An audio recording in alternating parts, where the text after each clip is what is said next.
Mandy and I welcome you back to the 16th day of Lent. I'm so glad you've joined us for these 40 days of getting our hearts ready for Jesus' sacrifice on Good Friday and his powerful resurrection on Easter Sunday.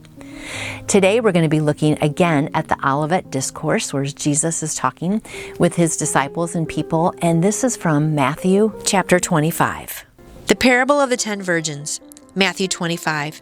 At that time, the kingdom of heaven will be like 10 virgins who took their lamps and went out to meet the bridegroom. 5 of them were foolish, and 5 of them were wise. The foolish ones took their lamps but did not take any oil with them. The wise, however, took oil in jars along with their lamps. The bridegroom was a long time in coming, and they all became drowsy and fell asleep. At midnight, a cry rang out, "Here's the bridegroom! Come out to meet him!" Then all the virgins woke up and trimmed their lamps. The foolish ones said to the wise, "Give us some of your oil. Our lamps are going out." "No," they replied, "there may not be enough for both us and you. Instead, go to those who sell oil and buy some for yourselves." But while they were on their way to buy the oil, the bridegroom arrived. The virgins who were ready went in with him to the wedding banquet, and the door was shut. Later, the others also came. "Sir, sir," they said, "open the door for us." But he replied, "I tell you the truth, I don't know you. Therefore, keep watch, because you do not know the day or the hour." I love this parable of the virgins because they didn't have to do anything really extreme. They just had to be ready, right? And you might think, like I am, I don't have many talents. I'm not famous at all, not really beautiful. I'm not a great speaker. I mean, there's a lot of things that I am not, but I can be ready. And that's all he's asking. He's asking us to have our hearts open to learn about him and to be ready for his coming. And the virgins that were ready, they got to go in to the wedding banquet. Every person in the procession would have been expected to have his or her own lamp. But when the groom's appearance was announced in the middle of the night, the foolish virgins begged the wise to give them some oil because their lamps had gone out. The wise, however, had only enough oil for themselves. So when the foolish virgins went to buy oil, they missed the groom and were locked out of the wedding banquet, no matter how they cried to be let in. Therefore, Jesus said, "Be alert." Jesus' parable is a description of Jewish believers during the Great Tribulation. The wise will be spiritually prepared so that when the abomination of desolation takes place, they will be ready and sustained by the Lord until his kingdom reign begins. However, the foolish will make no such spiritual preparations. As a result, they won't enter into the blessedness of the kingdom and its rewards. Though the parable speaks of those during the tribulation, it serves as a warning to all. Don't wait until the last minute to be spiritually prepared, because then it will be too late. And so, my friend, this is for you and for me. We don't know if Jesus is going to come back tomorrow. I mean, I kind of hope he does. I'm done living on this earth. I don't know about you, but heaven is way better than this earth. But also, you could be hit by a bus tomorrow. You could fall and break your leg, and that could be the end of you. I mean, you have no idea what tomorrow's going to bring. I hope tomorrow brings you lots of joy, but you don't know. So if today was your last day, how would you spend it? I bet you'd put your faith in Jesus if you don't already. And I bet if you are a Christian, you would spend maybe more time in his word or talking to other people around. I know I would be like talking to a lot of people about Jesus because it'd be my last chance to do so. So let's just live like today could be our last day.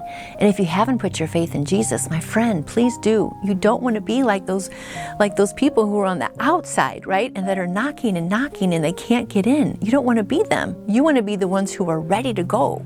So always have your oil, which is your faith in Jesus, ready to go. All right, let's read another parable. The parable of the talents. Again, it will be like a man going on a journey, who called his servants and entrusted his property to them.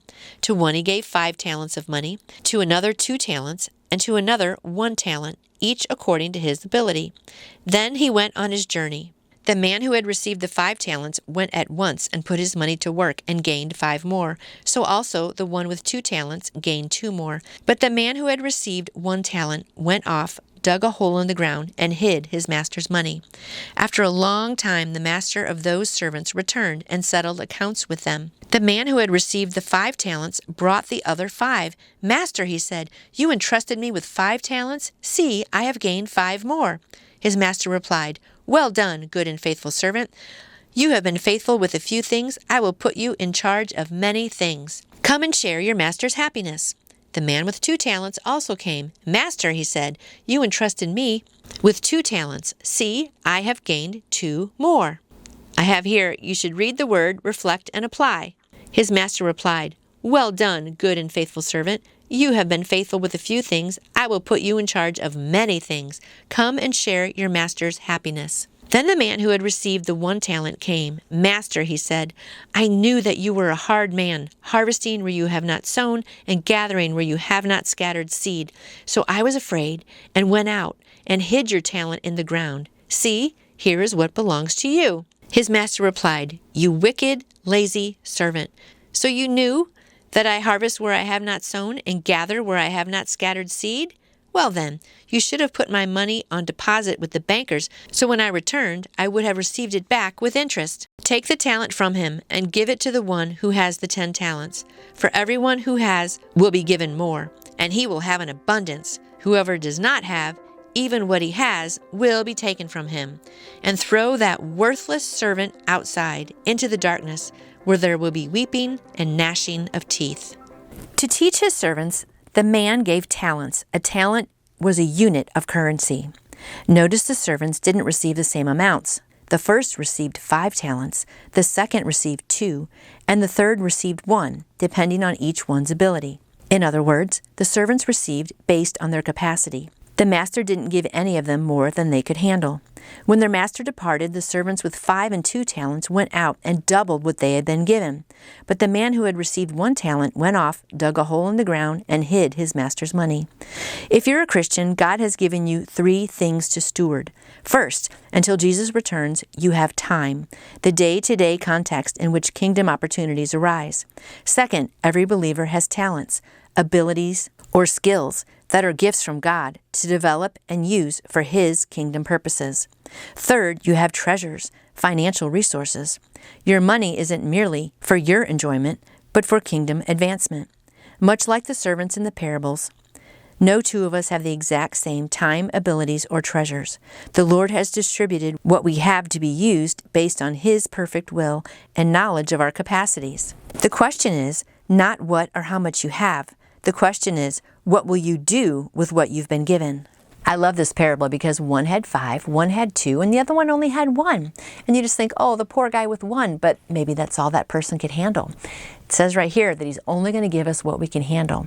And so that just really makes me feel loved by God, because I feel like I'm more like a 2 for sure. I'm definitely not a 5. Like, I don't have all these talents and abilities. I don't have a lot of prestige. I don't have a lot of money, that's for sure. Because remember, this could be talking about, 5 units of money, or also like our time and then our physical talents. There's lots of ways that we can be giving back to God. But here's the thing. He gave us the amount of talents that we have. So if He only gave me 2, He's not expecting me to grow it to 5, right? I mean, He expects maybe I can grow it 2 more. So that just takes the pressure off. Don't look around at other people and what they have and say, oh, well, I can never do anything because so-and-so is a better speaker, or they have more money, or they have all these gifts and abilities and I don't have much. Don't do that. Look at what you have.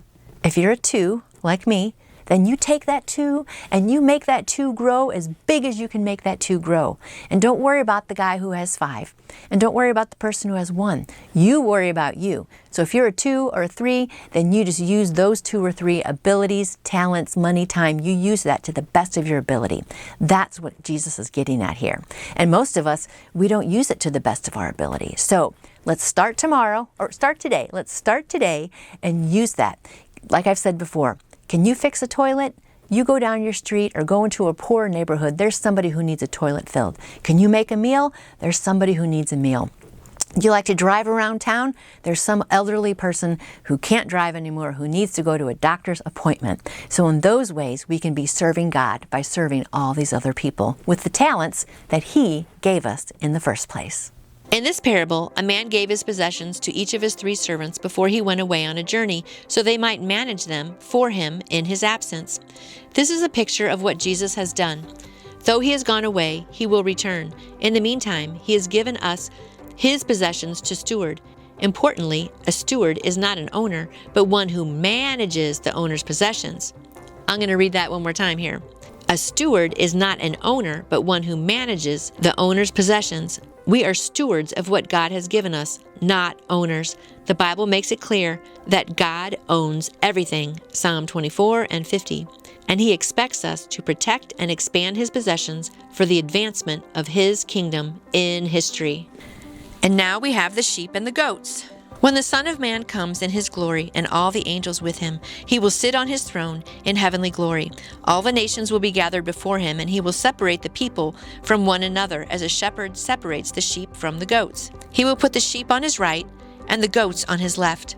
Then the King will say to those on His right, "Come, you who are blessed by my Father, take your inheritance, the kingdom prepared for you since the creation of the world.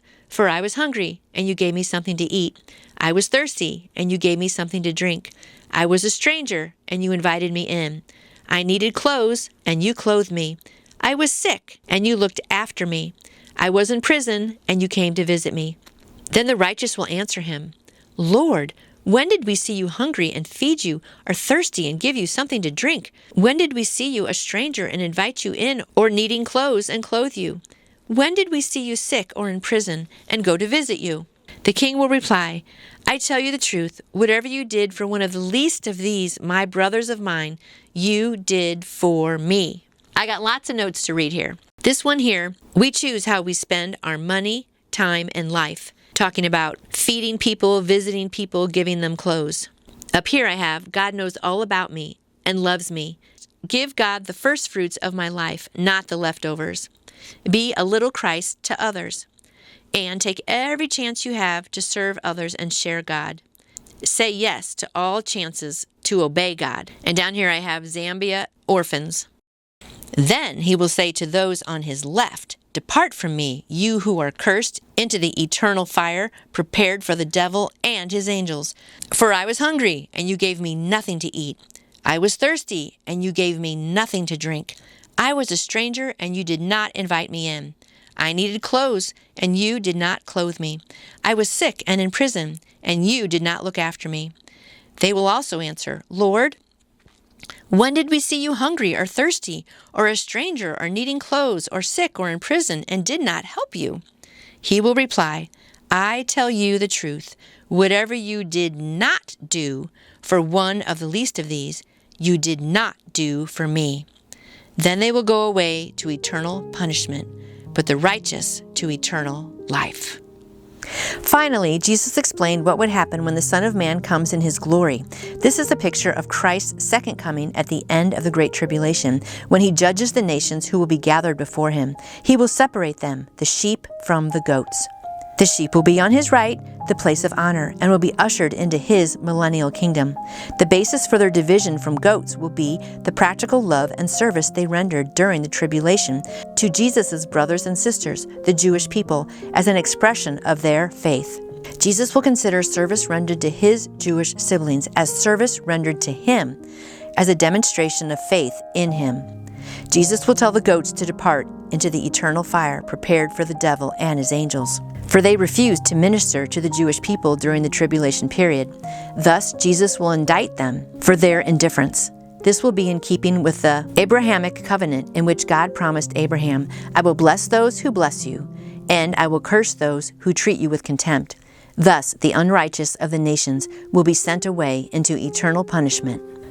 I like this one too because it gives us practical things that we can do.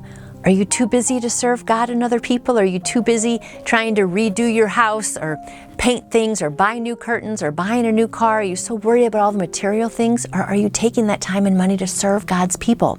He gives great examples. Let's read some. Jesus said, "For I was hungry, and you gave me nothing to eat. I was thirsty, and you gave me nothing to drink.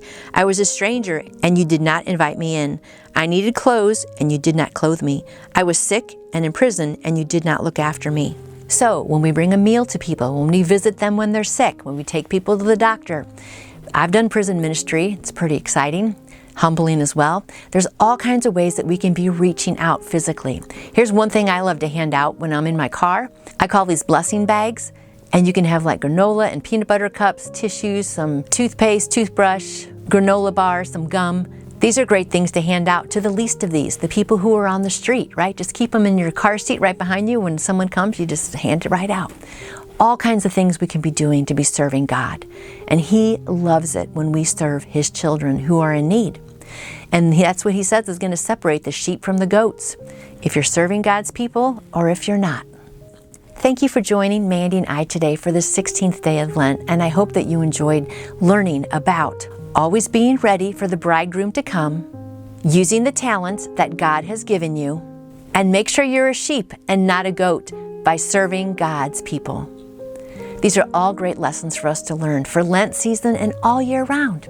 Thanks again for joining us, and we will see you again tomorrow for another devotion in Lent. I would also love to answer any question you may have about how to put your faith in Jesus, the Christmas story, Easter story, anything at all. You can contact me through my website, which is nancyjoy2you. That's nancyjoy, the number 2, the letter u.com. You can also email me at nancyjoy2you@gmail.com. Hope to see you tomorrow.